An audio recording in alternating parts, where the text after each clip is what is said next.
You, with your unimpressive demeanor, don't deserve the drinks in this bar. Just the perfect timing. It's raining outside. Why don't you go drink some rainwater? That suits you better." After being laid off, I was dragging around a heavy heart, and at the bar, I bumped into my obnoxious former boss, who snatched my seat. But then, an unexpected person appeared, and the situation took a dramatic turn. My name is Michael. I'm 59 years old and work at a small toy company called Colorado Toys. I can say I'm great at socializing.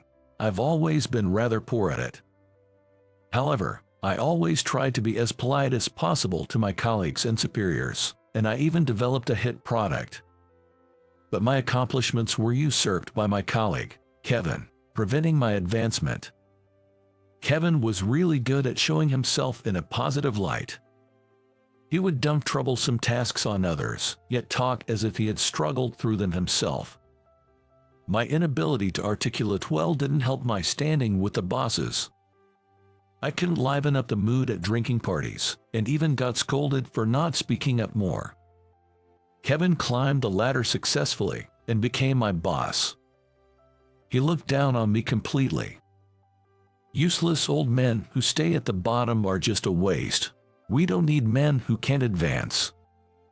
It was normal for him to spew such insults. "You live alone, right? You must be bored at home. You should work overtime and contribute a bit more to the company."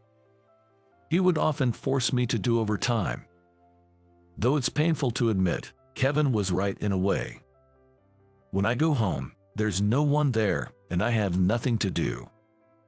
I used to live with my wife and child. My wife was an amazing woman, too good for me, always smiling and devoted to housework and child-rearing. When our son Jason was born, our home became livelier. Jason loved music from a young age and started piano lessons. The sound of the piano became a daily occurrence in our house. He also loved playing with the toys I made. Seeing my son play with my creations made me feel my job was worthwhile. Even if work didn't go well, as long as my family was happy, that was enough for me. But those peaceful days didn't last long. When I was still 30, my wife passed away due to illness. Left behind, I was in a daze of grief. I was at a loss on how to live after losing my wife. But I had Jason. I couldn't afford to be down forever. So began my days of focusing on home life. Embarrassingly, I had left most of the housework and child-rearing to my wife, so at first, I struggled a lot. My cooking was always burnt, and Jason would complain it was awful. But what was more challenging was taking care of Jason. About a month after my wife passed, he began to frequently throw tantrums, saying, "I want Mom. Let me see Mom." I felt the same way about wanting to see my wife. Holding Jason tightly with a heavy heart, I managed to say, "I'll do my best for both of me and Mom." What would someone eloquent say in such a situation? I resented my own lack of eloquence. It was tough at first, but as time went on, I gradually got used to the household chores and became more efficient at them. As Jason grew up, he seemed to understand our family situation and started to help me out, which was a great relief. As he entered his teenage years, our conversations decreased, but he continued to help with the chores. Furthermore, on his 21st birthday, Jason said, "Thanks for raising me all these years." I was deeply moved by this and couldn't help but cry. It's a great relief to see him grow up into such a kind person. Jason moved out when he graduated from college to live on his own. I was happy to see him become independent, but the loneliness outweighed my happiness. Living in an empty house turned out to be lonelier than I had imagined.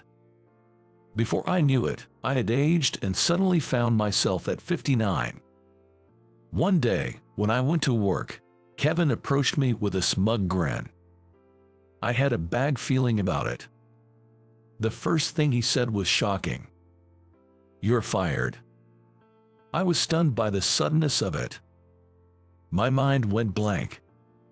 May I ask why? I asked with a trembling voice. Kevin continued, almost gleefully. Did you forget?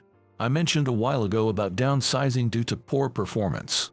You're a 59-year-old low-level employee. It's not a big deal if you're let go. Just so you know, this was a decision from the top. Don't blame me. I thought the downsizing was supposed to focus on those with poor work attitudes. Though I found it unfair, I couldn't argue. I hadn't caused any trouble, but on the surface, I hadn't achieved anything notable either. I quickly resigned myself to the fact that being fired was inevitable. Seeing me downcast, Kevin looked even more amused. Enjoy the little time you have left in your working life. Goodbye. Watching Kevin walk away triumphantly, I was convinced that my life was now on a downward slope. I had to tell Jason about being fired. It was hard to say, but I couldn't keep it from him forever. When I called him, somewhat apprehensively, Jason's reaction was surprisingly gentle. Dad, you've done enough.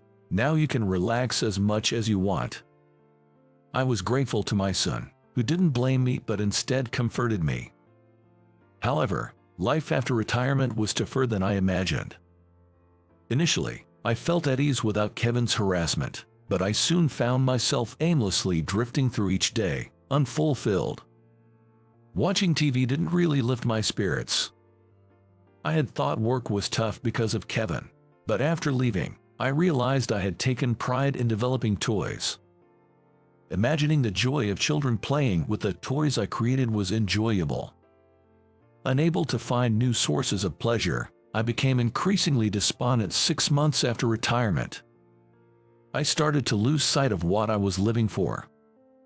Sometimes I would murmur to my wife's portrait, "What should I do now?" While pondering this, I happened to see a TV feature on must-visit scenic spots.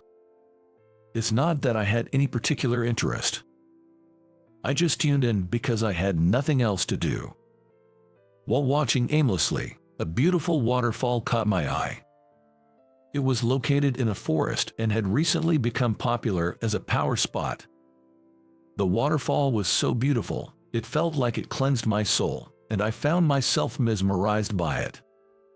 I realized that I had been living in the hustle and bustle of the city for so long, without ever really connecting with nature. To change my mood, I decided to actually visit the place. It had been a while since I had felt the urge to do something on my own. Leaving my recent gloom behind, I quickly prepared for the trip. Before I knew it, the day of the trip arrived. I arrived at my destination without hesitation and stepped into the forest. The air was crisp and refreshing. The greenery of the trees was beautiful. Although the waterfall was still ahead, I knew coming here was the right choice. After about an hour of walking, the scenery opened up, and the waterfall appeared. It was even more beautiful and impressive than in the videos. Just watching the water cascade down was soothing to my soul. I could understand why it was called a power spot. It was a weekday, so there were few people around. As I was thinking of finding a spot to sit and enjoy the view, I noticed a woman sitting next to a large tree. She looked to be in her 20s. Her shoe was off and was looking at her foot. Her foot was swollen, and her beautiful face seemed to be in pain. I instinctively called out to her. "Are you okay?" Startled by a stranger suddenly speaking to her, she forced a smile. "Yes, I'm fine. It's just," her foot was clearly swollen, and it didn't look good at all. It would take an hour to walk out of the forest. Going back alone seemed difficult. "Excuse me, I have time, and if you don't mind, I can drive you to a hospital. I came to the entrance of this forest by rental car, so I can give you a lift. Please don't push yourself."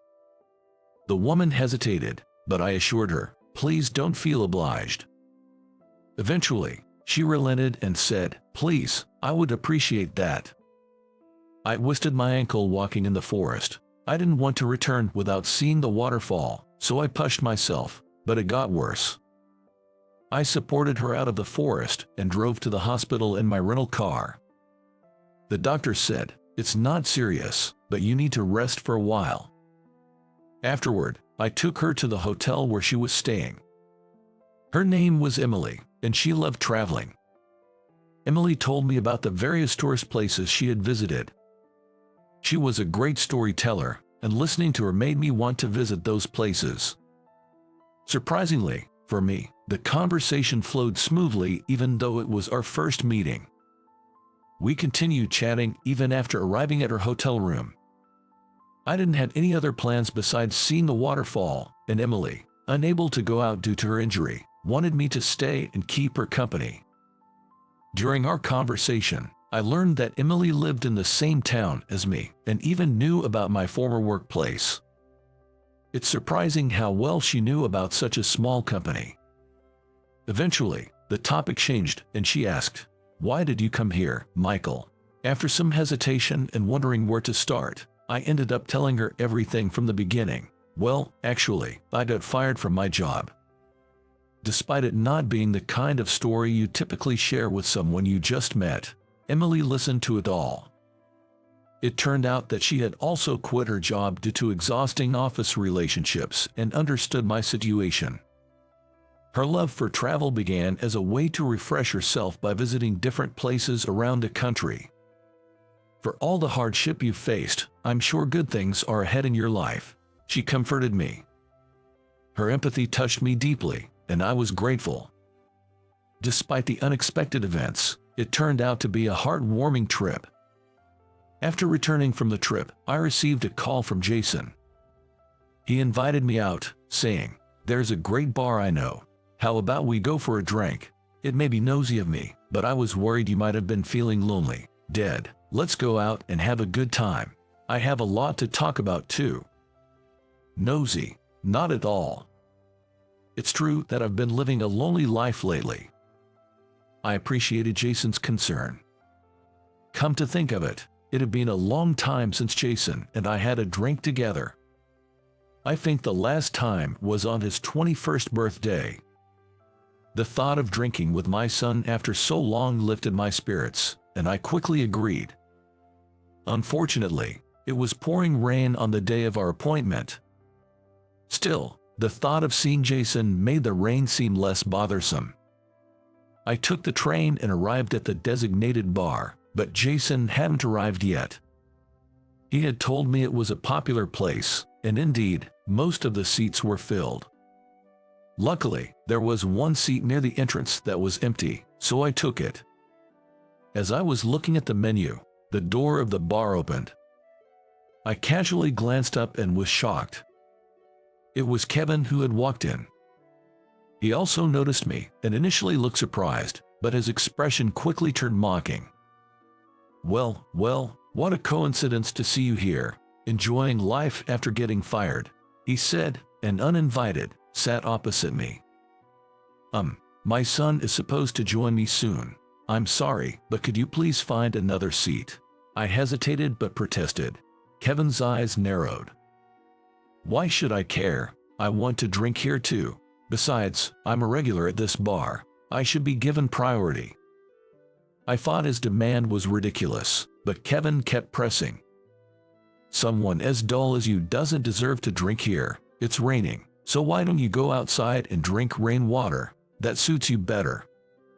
Kevin dismissively waved his hand, snatched the menu from me, and started looking through it. It seemed unlikely he would move just by a few words of request. Not wanting to cause a scene and disturb the bar, I decided to wait for another seat to open up. I reluctantly stood up from my seat. Noticing the concerned look from the waiter, I assured them, "It's fine, I can take another seat." Just then, the door of the bar opened again. Two people entered. One was Jason, but to my surprise, the other was Emily.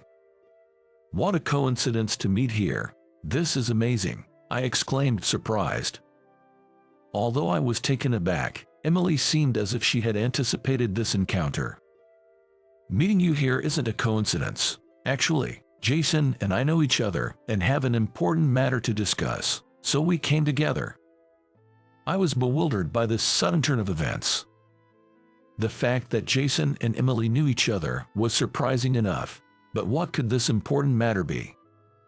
We'd like to talk right away, but it seems the place is full, Emily observed, looking around the bar with a disappointed expression. Then, her face lit up as she spotted Kevin. Could it be that she also knew Kevin? Kevin noticed Emily staring and snapped, "What? Stop staring. It's rude." Unintimidated, Emily confidently approached his table and sat down without asking. "Since Kevin is here, let's discuss everything now. It's a very important matter, so I'll take a seat. Michael, please sit down too. I want you to hear this." Surprised by Emily's assertive attitude, I sat down as she instructed. "Who the hell are you, being so rude?" Kevin demanded. Emily then revealed something unexpected. "Sorry for not introducing myself earlier. I am the daughter of the president of Colorado Toys. My name is Emily." "What?" I exclaimed in surprise. Meeting the daughter of the president of the company I used to work for by chance while traveling was an incredible stroke of luck. Kevin was visibly taken aback. Emily continued her story. "I recently met Michael. He's such a kind person, and it didn't seem right that he was fired. I asked my father why such a nice man was let go. He told me it was because he received reports of poor work performance. But I couldn't believe it and shared with my father the story of our encounter during my travels, insisting on a proper investigation. My father agreed to look into it, seeing how earnestly I pleaded." Emily glared sharply at Kevin. It turned out that Kevin had lied about Michael's work performance, saying it was poor, negatively influencing the management's opinion of him. "What evidence do you have for that? It's a false accusation," Kevin protested, his face turning pale. Emily remained calm. "We obtained testimonies from Michael's former colleagues. They all unanimously said Michael was a good person. It's strange that he was fired. Those traitors." Kevin's face now turned red with anger. Emily spoke with an air of disdain. "If you must blame someone, blame yourself for your foolish actions. You will soon face the consequences. Be prepared." "What? Don't mess with me." Kevin stood up, moving aggressively towards Emily. I was about to intervene when a stern-looking waiter approached. His name tag read Manager Brian. He gave Kevin a stern look. "Sir, I'm sorry to interrupt, but could you please leave? Your loud voice is disturbing other customers." "How dare you speak to a regular like me that way?" Despite Kevin's high-handed attitude, Brian, the manager, responded firmly in a low voice. "I'll just say it as it is. You're a troublesome customer. When you get drunk, you cause issues with other patrons. And we've received complaints asking us to deal with it. We'd rather not have a regular like you." Chastened by Brian, Kevin turned pale and hurriedly left the bar.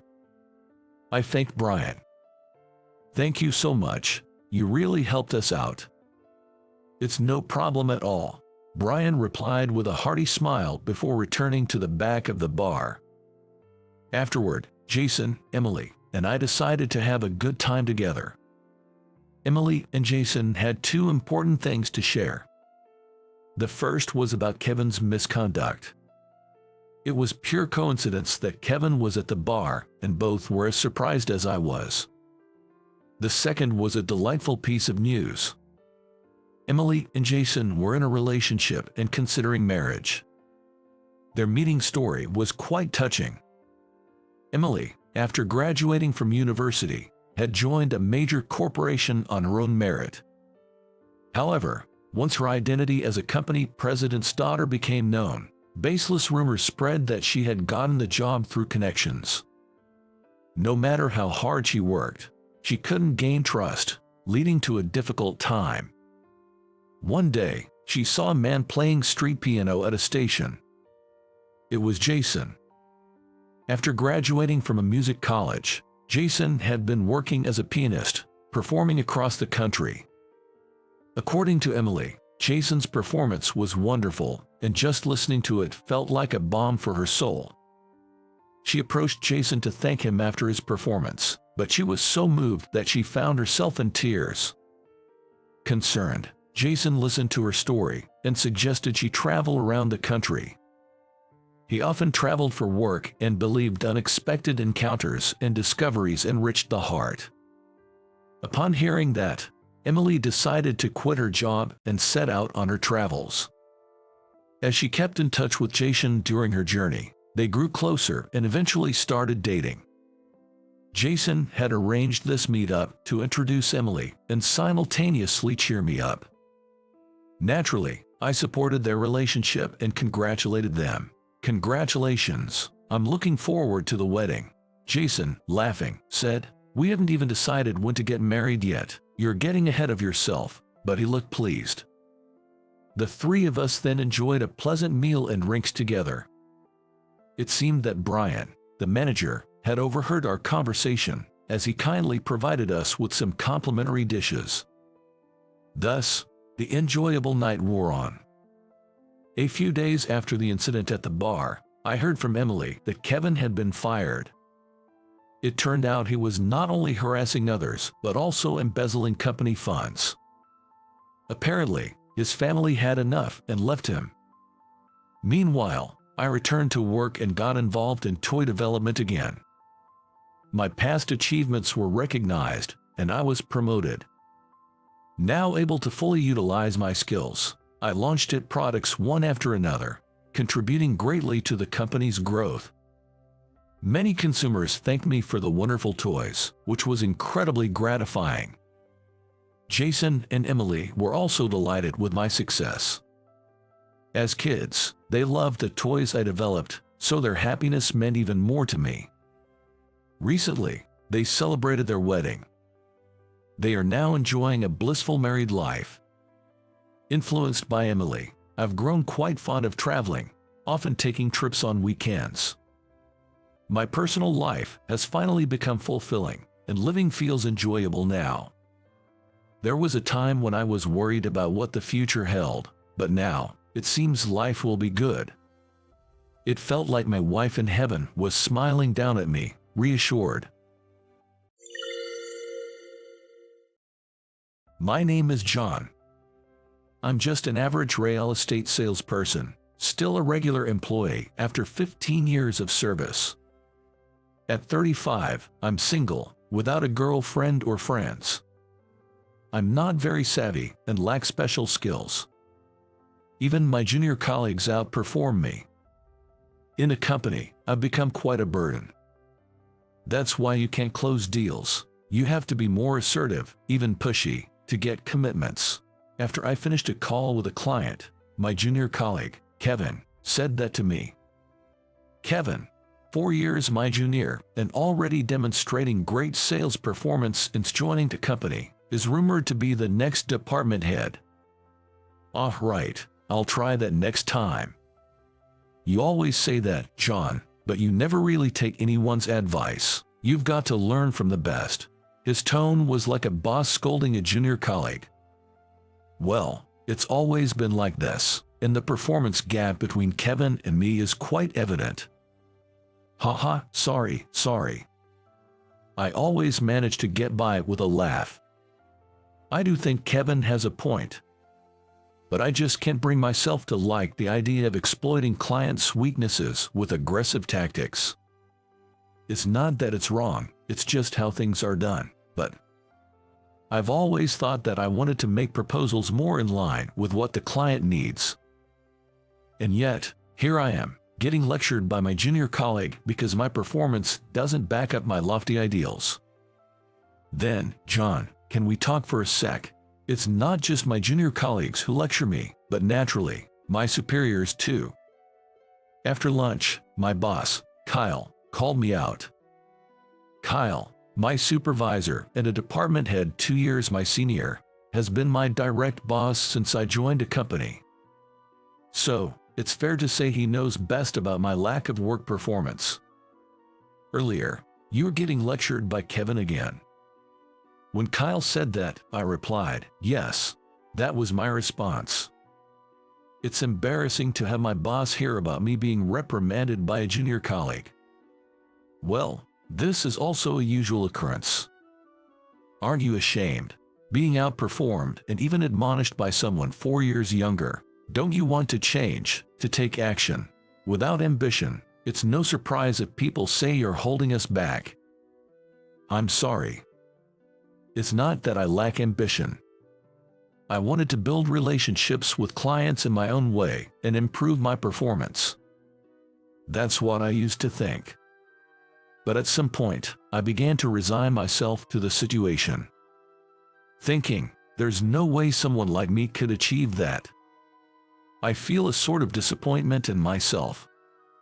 Still, I'm trying my best in my own way, but after 15 years without change, it's understandable if people are frustrated with me. Sorry, but has saying sorry for 15 years led to any growth? Do you even realize you're a burden as your boss for so long? Think about my position too. If you don't have the motivation, just quit now, please, I'm begging you. Kyle, my department head, might also be getting complaints from higher-ups about my lack of progress. I can do that, I'm sorry. I'm aware that I'm not just unhelpful but actually a burden to the company. But I also lack the courage to quit and look for a new job. I don't think there's any company that would hire a 35-year-old like me with no significant achievements and low skills after 15 years as a regular employee. For such reasons, even knowing that staying might be a nuisance, I couldn't make the decision to leave. Geez. Kyle clicked his tongue and left the conference room. Then, one day, Kyle and I went to a subsidiary store for a meeting. The company, in the same industry, has a strong brand and is very dynamic, despite being a subsidiary. As a regular employee, I didn't get many opportunities like this, but today, due to a staff shortage, I got the chance. Mr. Anderson. Hello, I'm Shane, the manager here. Nice to meet you. The man who greeted me with a smile and a business card was a fresh-faced young man. Later, learning he was only 30 and already a manager impressed me. He was competent, polite to someone like me, and exuded a wonderful personality. He was the exact opposite of me, a truly dazzling presence. Most of the meeting was between Kyle and Shane, and I struggled just to follow the conversation. I felt utterly useless, wondering why I was even there. Kyle, and probably Shane too, must have sensed it. The more I thought about it, the more I sweated, making it even harder to concentrate. Just when the conversation seemed to be winding down, my work phone rang, and it was a client. When I checked with Shane if I could take the call, he said, "Of course, don't worry," so I answered immediately. The call was about changing an appointment for a contract explanation at the client's home. I responded while checking my schedule. After ending the call and about to return to the meeting. "Why did you agree to that?" Kyle, looking displeased, asked me that. Confused, I looked at him with wide eyes. You can't just keep accommodating every request from clients. If they think they can get anything they want, they'll keep calling for trivial things. That'll slow down our work and burden us. Do you understand? Even for small things. Don't always accommodate the client. Run things at our pace. I've told you this so many times. Why don't you get it? That's why you're still a regular employee, inefficient as ever. In front of Shane, Kyle lectured me just like he always did. Indeed, Kyle was right in this regard. I had been told this many times. But I've always had trouble accepting this. But the clients have their own circumstances too. If it's possible to adjust for them, shouldn't we? I timidly tried to counter. But Kyle invariably responded, "Who cares about their circumstances? Our prior commitments should take precedence." In the end, I couldn't argue back and just apologized, "I'm sorry." Then Kyle's phone rang, and he hurried out of the room. That left me and Shane alone in the meeting room. Shane then broke the silence, saying, "Are you always given such guidance?" He looked genuinely surprised. and rightfully so. For a 15-year veteran like me, older than him, to still be lectured by a superior must seem strange to someone on an elite career path like Shane. I felt so embarrassed and pathetic, I couldn't face Shane. Yes, that's how it is. It's pathetic, I know, especially at 35, but somehow, I just can't get on board with that way of thinking. Maybe I'm just not cut out for sales. I understand that being efficient would make work smoother, but I always end up wanting to prioritize the clients. That's why I'm perpetually at the bottom in performance and still a regular employee. I'm sorry. I answered with a laugh, trying to hide my embarrassment. I guess I was using self-deprecation and humor to shield myself, laughing off being lectured at my age and being a burden as a regular employee. But then, Shane said something unexpected. "Don't apologize. I think that's very admirable." His words were so surprising that I must have looked quite foolish. "What?" After my bewildered reaction, Shane continued. "I'm sorry if this sounds presumptuous, but I share the same view as you, Mr. Anderson. I believe that there's nothing more important in customer service than being attentive to the client's needs." Hearing someone say this was a first for me in my 15 years of working. Really, I was so happy that I leaned forward without thinking. Really, I had a similar experience when I was a newcomer. Shane began sharing stories about his own struggles and conflicts, similar to mine, from his early days until now. Listening to his incredible journey to becoming a young manager, I felt an immense sense of joy. And gradually, I felt more encouraged. But I don't have the confidence to overcome obstacles like you, Shane. I feel like I've reached my limits in terms of my abilities.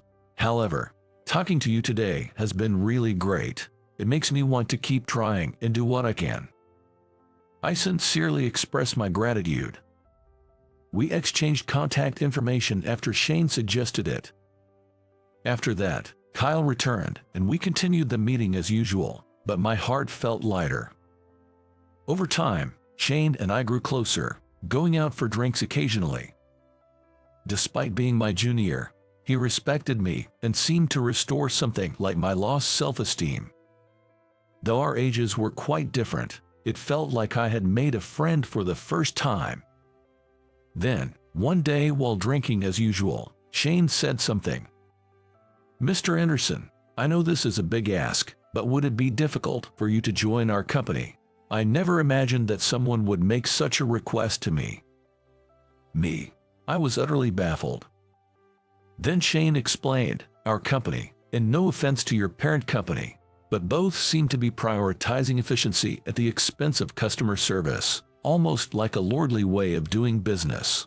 We're not struggling now because of our brand name, but this attitude could eventually be our downfall." Recently, in an internal meeting, we discussed how important it is to engage with customers, as you mentioned the other day. We need to instill this approach in our staff, and so, when I mentioned you, our executives expressed a strong desire to have you on board. If you're willing, we'd like you to join as the head of personnel development. This was an opportunity I never dreamed of.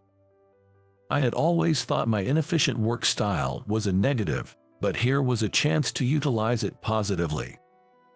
Despite my anxieties about being up to the task, I thought this might be exactly what I was meant to do. So, I decided to give it a try. I immediately accepted, and within a week, it was official that I was moving to Shane's company. The news spread quickly within the company. But it was perceived as, John was so incompetent that he was demoted to a subsidiary. People looked at me with pity, but I didn't care anymore. I was excited to work with Shane in this new place. That's what I had decided. Before my transfer, a formal farewell party was planned. I knew nobody was really interested in me, and it felt obligatory, but I couldn't just skip it. Shane, feeling apologetic for subtly poaching me, wanted to attend the party as well. Given that the party was being held for me, I couldn't just skip it. Moreover, Shane, having suddenly recruited me, expressed a desire to make a farewell greeting, so I attended a farewell party with him. No one would be shocked by my sudden departure. In fact, they might even be relieved, but Shane probably didn't realize that.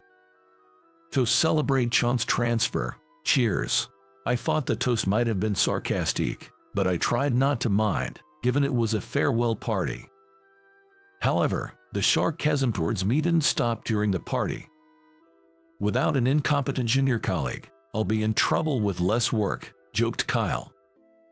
I'll remember not to be too incompetent, or I might get demoted to a subsidiary, laughed Kevin. Everyone seemed to be using the opportunity to throw jabs and sarcasm more than actually bidding farewell. Initially, Shane laughed along, thinking it was all in jest, but gradually, his expression darkened. I became nervous. I feared Shane might regret recruiting me, knowing how unpopular I was.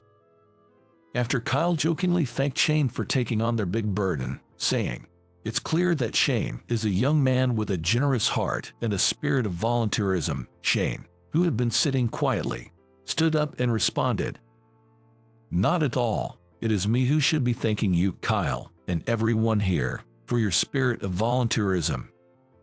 Kyle looked puzzled at his words. Shane continued, "To willingly let go of a person as exceptional as Mr. Anderson, who is outstanding as a human being, requires a generous heart indeed. Thank you very much." This remark surprised everyone, not just me. Everyone at the party, except for Shane, struggled to understand what he meant. A few seconds later, the room was filled with laughter. Everyone thought it was a joke to consider me an exceptional talent. Honestly, I thought the same. But Shane remained serious. Kyle responded with a laugh. "It's funny that you think he's exceptional." Shane, still not breaking his serious demeanor, replied, "I fail to see the humor. If after 15 years of working together, you can see Mr. Anderson's excellence, that's more amusing to me. Seems like you have blinders on." The room fell silent at this bold statement. Annoyed, Kyle retorted, "Impudent brat from a subsidiary," and the atmosphere soured. Just as I was about to stand up and intervene, Shane said, "Please look forward to seeing what our company will achieve," and with that, we left the party. Afterward, Shane apologized several times for getting heated, but honestly, I was happy. I had never met anyone who stood up for me like that. What's incredible is that Shane followed through on the bold stance he took that day. As the head of personal development, I did everything I could to meet Shane's expectations. I conveyed one simple message: being attentive to clients benefits both them and the company. This philosophy gradually became ingrained in our staff, leading to significant growth in sales. 5 years later, our subsidiary surpassed the parent company I used to work for. Seeing Kyle and others from the parent company now coming to us for training with a look of regret is something I'll never forget. 10 years have passed since then. I'm still working with Shane, as always. I've found fulfillment in my job and learned the joy of being needed by others. At 45, I'm still single, but my life feels much richer compared to 10 years ago.